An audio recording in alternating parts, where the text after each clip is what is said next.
Di sebuah desa kecil yang tenang di Cililin, Jawa Barat, hiduplah seorang pria bernama Kang Tatang. Dia adalah sosok yang dikenal baik oleh penduduk setempat, seorang suami yang setia dan pekerja keras. Sejak menikahi Pina pada tahun 2010, kehidupan mereka meskipun sederhana, penuh dengan cinta dan kebahagiaan.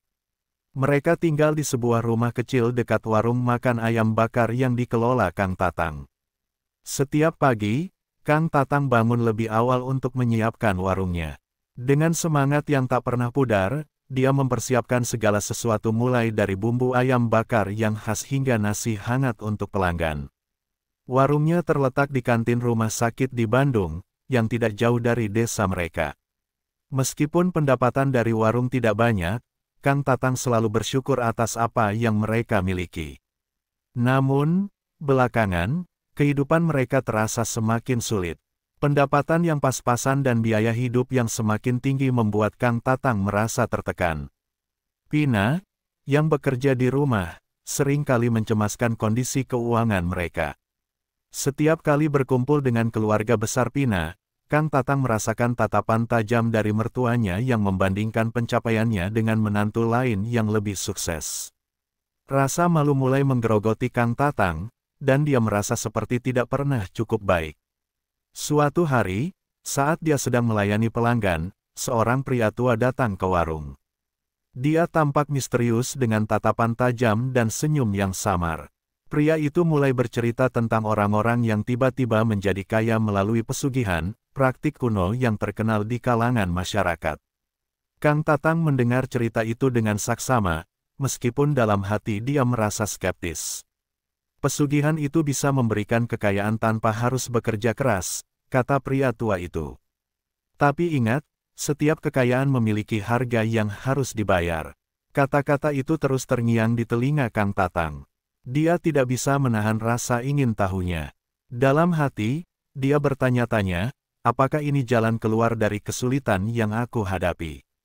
Namun, dia juga tahu bahwa ada risiko besar di balik keputusan tersebut. Ketika malam tiba, Kang Tatang duduk di beranda rumahnya, memikirkan perkataan pria tua itu.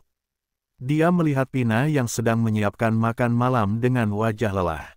Dalam pikirannya, Kang Tatang merasa terjepit antara harapan dan ketakutan. Dia ingin memberikan yang terbaik untuk Pina, tetapi jalan yang benar tampak semakin sulit untuk dilalui. Di tengah keputusasaannya, Kang Tatang teringat akan gua misterius yang terletak di pegunungan dekat desanya. Gua itu konon memiliki kekuatan gaib yang bisa memberikan kekayaan. Dia pernah mendengar cerita tentang orang-orang yang berani memasuki gua tersebut dan kembali dengan hidup yang berubah total. Dengan tekad yang semakin bulat, Kang Tatang memutuskan untuk mencari gua itu. Keesokan harinya, setelah membuka warung, Kang Tatang mempersiapkan diri untuk perjalanan ke gua. Dia membawa bekal secukupnya dan berpamitan kepada Pina. Aku hanya pergi sebentar, sayang. Akan ada kejutan setelah ini, ujarnya dengan senyuman yang penuh harapan. Pina yang merasa khawatir, hanya mengangguk dan berharap suaminya baik-baik saja. Saat Kang Tatang melangkah ke arah pegunungan, dia merasakan campuran antara kegembiraan dan ketakutan. Jalan setapak yang dilalui cukup terjal, dan suasana hutan semakin sunyi. Dia mencoba membayangkan kehidupan yang lebih baik, dengan warung yang ramai dan keuangan yang stabil. Namun, semakin dalam dia masuk ke dalam hutan, semakin kuat pula rasa khawatir yang menghantuinya. Akhirnya, setelah berjam-jam berjalan, Kang Tatang tiba di mulut gua yang gelap. Dia menghembuskan napas dalam-dalam sebelum melangkah masuk. Suasana di dalam gua sangat berbeda, gelap, lembab, dan dingin. Suara tetesan air dari stalaktit menambah kesan misterius tempat itu. Dengan hati-hati, Kang Tatang menjelajahi gua. Di dalam, dia menemukan dinding yang dihiasi dengan lukisan-lukisan kuno dan simbol-simbol yang tidak dikenalnya. Di tengah gua, dia melihat sebuah altar kecil yang tampak sangat kuno. Di atas altar itu terdapat sebuah buku tua yang tampak bersinar, seolah-olah memanggilnya untuk mendekat. Kang Tatang merasakan getaran aneh di dalam dirinya. Dengan hati-hati, dia membuka buku itu dan menemukan ritual yang menjanjikan kekayaan. Namun, Saat membaca lebih lanjut, dia tertegun ketika menemukan kalimat yang berbunyi, setiap kekayaan harus dibayar dengan sesuatu yang lebih berharga. Perasaan ragu mulai menghinggapi dirinya. Namun, keinginan untuk mengubah nasib mendorongnya untuk melanjutkan. Dalam pikirannya, dia berkata, ini adalah kesempatan untuk memberikan kehidupan yang lebih baik untuk Pina. Dengan tekad yang bulat, Kang Tatang mulai melakukan ritual, tanpa menyadari konsekuensi yang akan mengikutinya. Pagi itu, sinar matahari mulai menyinari desa Cililin dengan lembut, namun di dalam hati Kang Tatang, ada keraguan yang menggelayuti pikirannya. Setelah malam yang panjang dan penuh pertimbangan, dia merasa harus melanjutkan rencananya untuk mencari gua misterius yang diceritakan pria tua di warung. Meskipun rasa takut menyelimuti, harapan akan kehidupan yang lebih baik untuk dirinya dan Pina mendorongnya untuk berangkat. Setelah menyiapkan bekal sederhana berupa nasi dan ayam bakar sisa dari warung, Kang Tatang berpamitan kepada Pina. Aku akan pergi ke hutan sebentar, sayang. Mungkin ada kabar baik setelah ini, ujarnya, berusaha terdengar optimis. Pina yang merasakan ketegangan di wajah suaminya hanya bisa mengangguk, meskipun dalam hatinya ada kekhawatiran yang mendalam. Kang Tatang melangkah keluar rumah dan menatap jalan setapak menuju pegunungan. Suara alam yang tenang mengelilinginya, tetapi perasaan cemas terus menggerogoti. Dia tahu bahwa perjalanan ini bukan hanya untuk dirinya, tetapi untuk masa depan mereka. Dengan tekad yang kuat, dia mulai berjalan. Jalan menuju gua tidaklah mudah. Kang Tatang harus melewati medan yang terjal dan berliku. Dia menyusuri jalan setapak yang dikelilingi pepohonan lebat, suara burung berkicau menemani langkahnya. Namun, semakin jauh dia melangkah, semakin tebal rasa ketidakpastian yang menyelimuti hatinya. Apakah benar ritual itu akan membawanya pada kekayaan yang dia impikan? Setelah berjam-jam berjalan, Kang Tatang akhirnya tiba di kaki pegunungan. Dari jauh, dia bisa melihat mulut gua yang gelap dan menakutkan, seolah-olah menyambutnya dengan janji-janji yang belum terungkap. Tanpa berpikir panjang, dia melangkah masuk ke dalam gua. Di dalam gua, suasana terasa berbeda. Udara dingin dan lembab menyambutnya, dan cahaya hanya masuk melalui celah-celah kecil di atap gua. Suara tetesan air dari stalaktit menambah kesan misterius. Kang Tatang merasakan jantungnya berdegup kencang, tetapi rasa ingin tahunya lebih kuat. Dia melangkah lebih dalam, menelusuri dinding gua yang dipenuhi dengan simbol-simbol kuno. Setelah beberapa waktu, dia menemukan altar yang sama dari buku tua yang dia lihat sebelumnya. Di atas altar, ada benda-benda aneh yang diletakkan dengan rapi, beberapa di antaranya tampak seperti persembahan dari orang-orang yang datang sebelumnya. Kang Tatang merasa terpesona dan sekaligus takut. Disinilah dia akan melaksanakan ritual yang bisa mengubah nasibnya. Dia membuka buku tua yang berdebu itu dan mulai membaca mantra yang harus diucapkannya. Ketika dia membaca, suara-suara aneh mulai terdengar di sekelilingnya, seolah-olah gua itu hidup. Dengan setiap kata yang diucapkannya, Kang Tatang merasakan energi aneh mengalir melalui dirinya. Namun, dia tidak memperhatikan peringatan yang tertulis di dalam buku, kekayaan yang kau cari memiliki konsekuensi. Setelah selesai membaca mantra, Kang Tatang merasa seolah-olah ada sesuatu yang bergetar di dalam dirinya. Dia menempatkan salah satu barang berharga yang dibawanya, sepotong kalung tua milik ibunya, sebagai persembahan di altar. Dalam hatinya, dia berharap pengorbanan itu akan membawa berkah. Dengan penuh harapan, Kang Tatang meninggalkan gua. Saat melangkah keluar, dia merasakan beban yang sedikit ringan di hatinya. Dia merasa telah mengambil langkah yang benar, walaupun bayang-bayang keraguan masih mengintai. Inilah awal dari kehidupan yang lebih baik, pikirnya. Namun, saat perjalanan pulang, suasana hati Kang Tatang mulai berubah. Dia mendengar suara-suara aneh yang berbisik di telinganya, seolah-olah mengingatkannya akan sesuatu yang penting. Suara itu semakin keras, membuatnya merasa tidak nyaman. Dia berusaha mengabaikannya, tetapi setiap langkah terasa semakin berat. Sesampainya di rumah, Kang Tatang menemukan Pina sedang menunggu dengan ekspresi cemas. "Kang, kemana saja kamu? Aku khawatir." katanya dengan nada lembut. Kang Tatang tersenyum dan mencoba membujuk hati Pina. Aku hanya berjalan-jalan, tidak ada yang perlu dikhawatirkan. Namun, dalam hati Kang Tatang, dia tahu bahwa dia telah melakukan sesuatu yang tidak bisa diubah. Dia merasakan kehadiran sesuatu yang tidak biasa di sekelilingnya. Mungkin itu hanya perasaannya, tetapi dia tidak bisa mengabaikan sinyal yang datang dari dalam dirinya.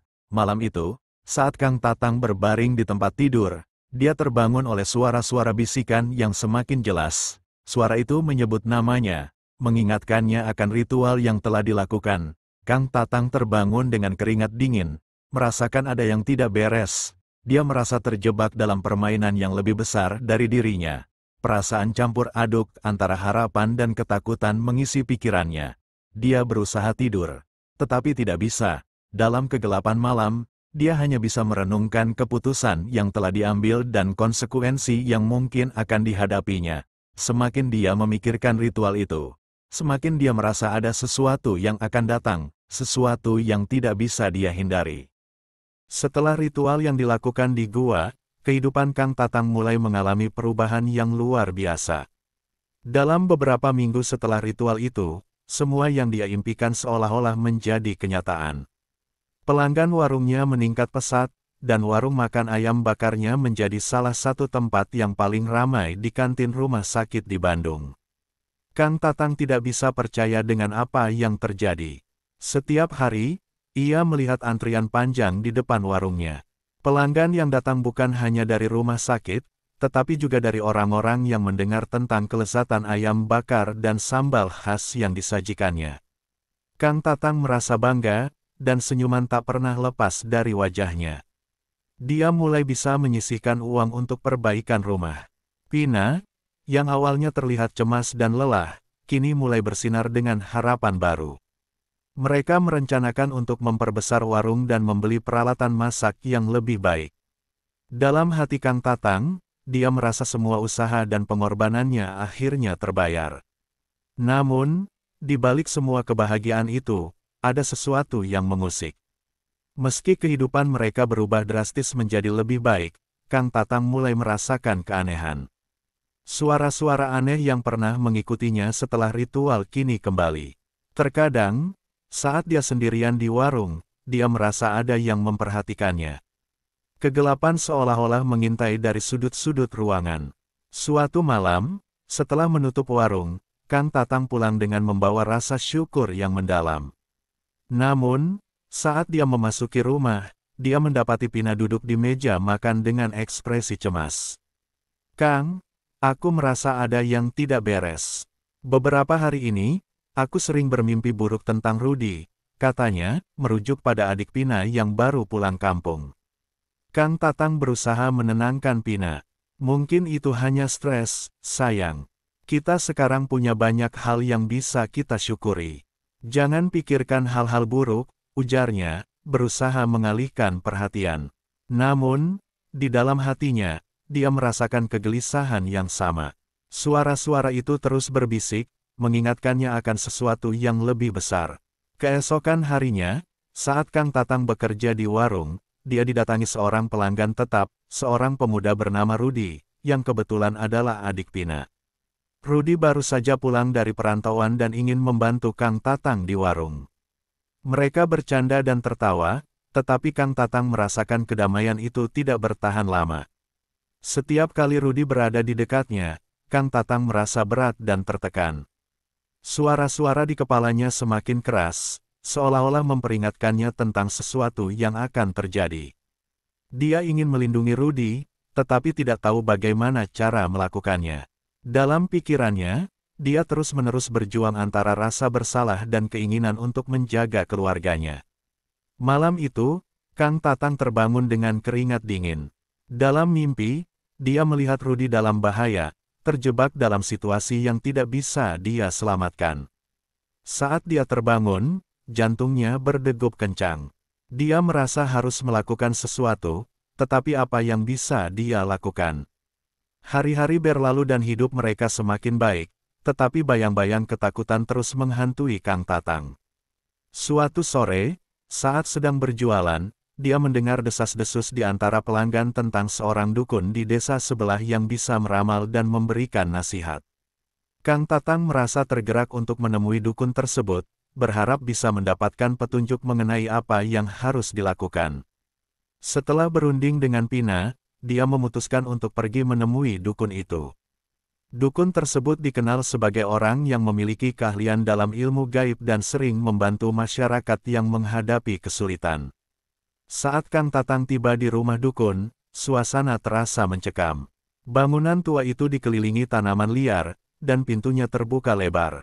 Seolah-olah mengundangnya masuk. Di dalam, dia menemukan dukun tua dengan tatapan tajam dan senyum misterius. "Apa yang kau cari, anak muda?" tanya dukun itu. Kang Tatang menjelaskan tentang kesuksesannya yang tiba-tiba dan ketakutannya terhadap mimpi buruk yang menghantuinya. Dukun itu mendengarkan dengan seksama dan kemudian berkata, "Kekayaan yang kau peroleh tidak datang tanpa harga. Suatu ketika, tumbal akan datang menuntut bayarannya." Kata-kata itu seperti petir di siang bolong bagi Kang Tatang. Semua perasaan bersalah dan ketakutan yang menggerogoti hatinya kembali muncul. "Apakah ada cara untuk menebus kesalahan ini?" tanya Kang Tatang, suara mulai bergetar. Dukun itu menggelengkan kepala dan menjawab, "Setiap keputusan memiliki konsekuensi. Hanya kau yang bisa menentukan harga yang harus dibayar." Dengan hati yang berat, Kang Tatang pulang ke rumah. Dia merasa terjebak dalam lingkaran yang tidak bisa dia hentikan. Kekayaan yang dia impikan kini terasa seperti beban. Ketika dia sampai di rumah, Pina menantinya dengan harapan.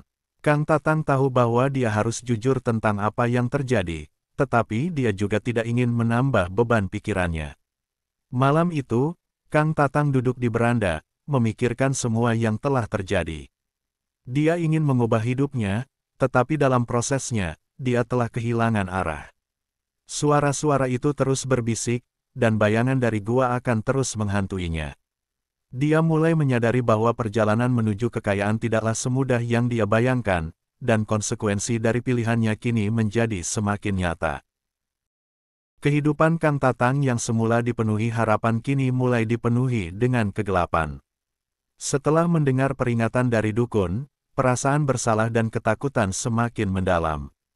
Meskipun warungnya semakin ramai dan keuangannya mulai stabil, Kang Tatang merasa seperti sedang berjalan di tepi jurang. Kekuatan yang dia panggil di gua tampak semakin nyata, dan suara-suara yang menghantuinya menjadi semakin keras. Suatu malam, saat Kang Tatang berbaring di tempat tidur, dia terbangun oleh mimpi yang kembali menghantuinya. Dalam mimpinya, dia melihat Rudy, adik Pina, terjebak dalam kegelapan, berusaha meminta tolong. Setiap kali Rudy berusaha menjangkau tangannya, Kang Tatang merasa seolah-olah ada sesuatu yang menghalangi. Dia terbangun dengan keringat dingin, merasakan ketakutan yang menyelimutinya. Keesokan harinya, dia menceritakan mimpi itu kepada Pina, yang tampak semakin cemas. "Kang, aku merasa Rudy dalam bahaya. Mungkin kita harus bicara dengan dia," ujarnya dengan nada khawatir. Kang Tatang setuju, tetapi dia juga tahu bahwa ada sesuatu yang lebih besar yang harus mereka hadapi.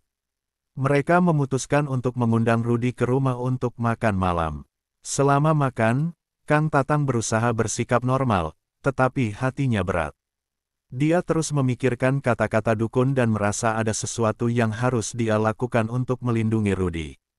Namun, dia tidak tahu bagaimana cara mengungkapkan perasaannya tanpa menimbulkan kecurigaan. Setelah makan, Rudy bercerita tentang pengalamannya di perantauan. Dia tampak ceria dan penuh semangat, tetapi Kang Tatang merasakan ketidaknyamanan yang tidak bisa dia jelaskan. Dalam hati, Kang Tatang merasa terjerat dalam jaring kesalahannya sendiri. Dia ingin melindungi Rudy, tetapi apa yang bisa dia lakukan? Beberapa hari kemudian, Kang Tatang kembali bertemu dengan dukun untuk mencari solusi. Dukun itu menatapnya dengan tajam. "Kau harus membayar harga yang ditentukan. Tumbal harus dipilih," katanya. Suara dukun itu berat dengan makna. Kang Tatang tertegun. "Tumbal, siapa yang harus aku korbankan?" tanyanya dengan nada putus asa. Dukun itu tidak menjawab, hanya menggelengkan kepala. Kang Tatang merasakan kegelisahan yang mendalam. Dalam pikirannya, dia berusaha mencari cara untuk menghindari konsekuensi yang menanti. Dia tidak ingin kehilangan orang yang dicintainya, tetapi juga merasa terjebak dalam keputusan yang tidak bisa dia ubah. Kembali ke rumah, Kang Tatang berusaha menenangkan diri. Namun, bayang-bayang ketakutan terus menghantuinya. Suara-suara bisikan di kepalanya semakin kuat, mengingatkannya akan konsekuensi dari ritual yang dia lakukan. Dia merasa ada sesuatu yang akan terjadi, tetapi tidak tahu bagaimana cara menghentikannya. Suatu malam, ketika Kang Tatang pulang dari warung, dia mendapati Rudy sedang duduk di beranda. Rudy tampak murung, dan Kang Tatang merasa ada yang tidak beres. "Rudy, ada apa? Kenapa kamu terlihat cemas?" tanya Kang Tatang. Rudy menghela napas panjang. "Aku merasa ada sesuatu yang aneh di sekitar kita. Aku mendengar bisikan di malam hari," jawab Rudy. Kang Tatang terkejut. Dia tidak sendirian dalam merasakan keganjilan ini. "Aku juga merasakannya," ujarnya, mencoba menenangkan Rudy. "Mungkin itu hanya imajinasi kita. Kita harus tetap fokus pada hal-hal positif." Namun, saat malam tiba, mimpi buruk kembali menghantui Kang Tatang. Kali ini, dia melihat Rudy dalam bahaya yang lebih besar. Dalam mimpinya, Rudy terjatuh ke dalam jurang, dan Kang Tatang tidak bisa berbuat apa-apa untuk menyelamatkannya. Ketika dia terbangun, jantungnya berdegup kencang. Dia tahu bahwa dia harus melakukan sesuatu. Kang Tatang merasa terpaksa membuat keputusan yang sulit. Dalam pikirannya, dia mulai membenarkan tindakan yang akan dia ambil. "Mungkin jika aku mengorbankan sesuatu yang lebih kecil, aku bisa melindungi Rudy," pikirnya. Dia berusaha meyakinkan diri bahwa pengorbanan yang lebih kecil tidak akan merugikan siapapun. Akhirnya, Kang Tatang mengalihkan pikirannya kepada Rudy. Dia mulai merencanakan kecelakaan yang tampaknya tidak berbahaya. Dalam pikirannya, Rudy adalah orang yang tidak seharusnya terlibat. Namun, saat dia berusaha mengeksekusi rencananya, semuanya berjalan di luar kendali. Suatu sore, Kang Tatang mengajak Rudy untuk pergi ke hutan untuk mencari bahan baku untuk warung. Di tengah perjalanan, Kang Tatang merasa ada sesuatu yang tidak beres. Rudy yang ceria tampak tidak curiga, sementara Kang Tatang berjuang dengan rasa bersalah yang menggerogoti hatinya. Dia tahu bahwa dia sedang berusaha melakukan sesuatu yang sangat salah. Ketika mereka tiba di lokasi yang sepi, Kang Tatang berusaha mencari kesempatan untuk menyingkirkan Rudy. Namun, saat itu juga, Rudy terjatuh dan mengalami kecelakaan. Dalam sekejap, Kang Tatang melihat adiknya tergeletak tak berdaya. Rasa panik dan ketakutan menyerangnya. Dia berlari ke arah Rudy, tetapi semua sudah terlambat. Kang Tatang merasakan dunia di sekelilingnya runtuh. Dia berteriak memanggil nama Rudy, tetapi suara itu hanya teredam oleh kesedihan yang mendalam. Dalam sekejap, dia menyadari bahwa dia telah kehilangan orang yang paling berharga dalam hidupnya. Semua karena keputusan bodohnya untuk mencari kekayaan. Kembali ke rumah, Kang Tatang merasa hancur. Pina yang menunggu dengan cemas melihat suaminya kembali dengan wajah pucat. "Kang, ada apa? Di mana Rudy?" tanyanya dengan suara bergetar. Kang Tatang tidak bisa menjawab. Dia tahu bahwa semua keindahan yang mereka nikmati sekarang menjadi beban yang tidak bisa diangkat. Dalam hitungan hari, keluarga mereka berduka. Kang Tatang merasa terjebak dalam penyesalan yang mendalam. Dia menyadari bahwa dia telah mengorbankan Rudy, bukan untuk menyelamatkannya, tetapi untuk memenuhi ambisi yang tidak berujung. Semua hal baik dalam hidupnya terasa seperti kutukan, dan kekayaan yang dia peroleh kini tampak tidak berarti. Kehidupan Kang Tatang berbalik 180 derajat setelah kehilangan Rudy. Hari-hari berlalu tanpa warna, dan setiap sudut rumah terasa menyakitkan. Pina, yang dulunya ceria, kini terpuruk dalam kesedihan mendalam. Mereka berdua terjebak dalam duka yang tak kunjung reda, meratapi kepergian Rudy yang begitu mendadak. Setiap kali Kang Tatang melihat wajah Pina, hatinya terasa nyeri. Dia ingat senyuman Rudy, tawa yang mengisi rumah, dan semua kenangan indah bersama. Sekarang, semuanya terasa hampa. Dia merasakan beban penyesalan yang luar biasa, seolah-olah Rudy menghantuinya setiap saat. Suara-suara aneh yang pernah mengikutinya kini menjadi semakin keras, seolah-olah menuntut pertanggungjawaban. Dalam kesedihan, Kang Tatang berusaha mencari cara untuk menebus kesalahannya. Dia kembali ke dukun yang pernah dia temui, berharap ada cara untuk memperbaiki semuanya. Saat tiba di rumah dukun, suasana terasa mencekam. Dukun itu menatapnya dengan tatapan tajam, seolah sudah mengetahui apa yang akan Kang Tatang sampaikan. Aku ingin menebus kesalahanku, Kang Tatang memohon. Aku tidak tahu apa yang harus aku lakukan. Rudy tidak seharusnya pergi seperti ini. Semua ini salahku. Suara Kang Tatang bergetar, dan air mata mulai menggenang di matanya.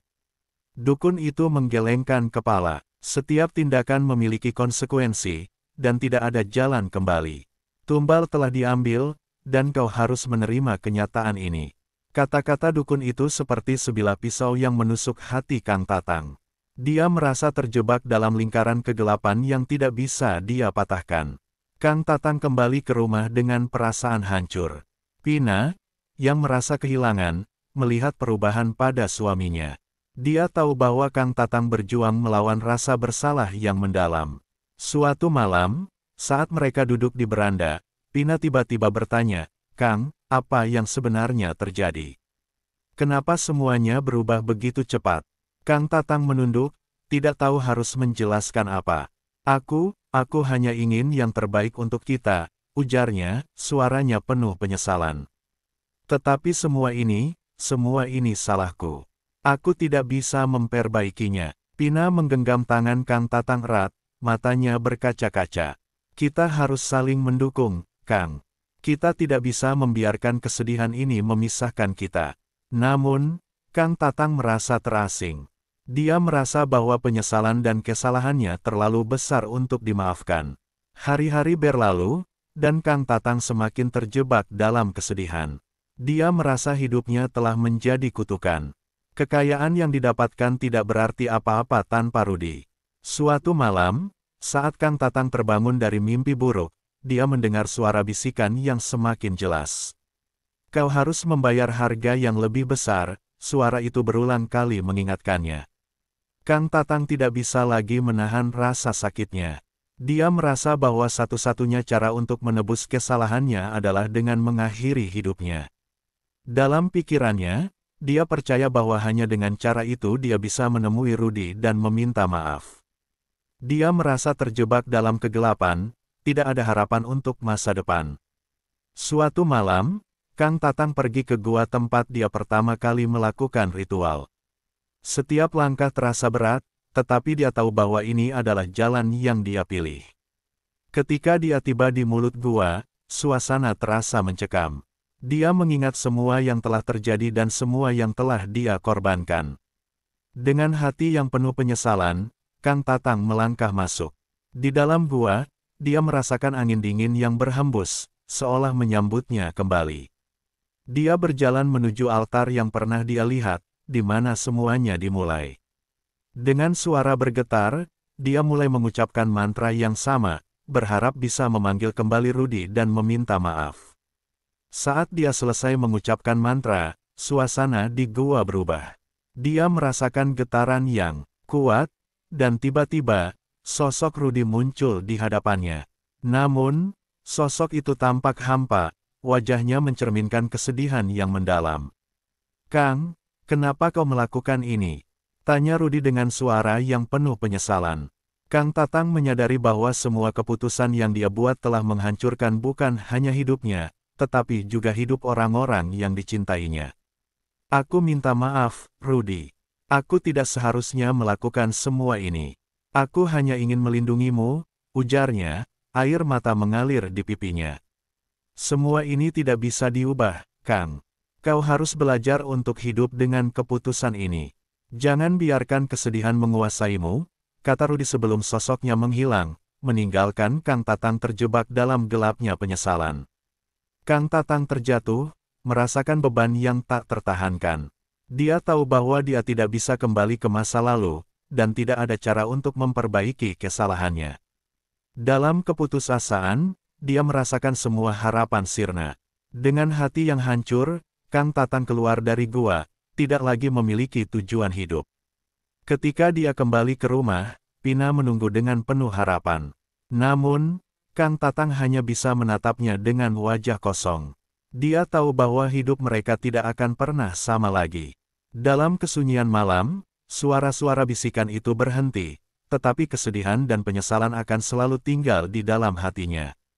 Akhir cerita ini menggambarkan betapa pentingnya setiap keputusan yang kita buat dan konsekuensi yang akan mengikutinya. Kang Tatang telah kehilangan dua orang yang paling berharga dalam hidupnya, dan kekayaan yang pernah dia impikan kini terasa seperti kutukan. Dalam kesedihan yang mendalam, Kang Tatang memahami bahwa hidup adalah tentang pilihan, dan setiap pilihan memiliki harga yang harus dibayar.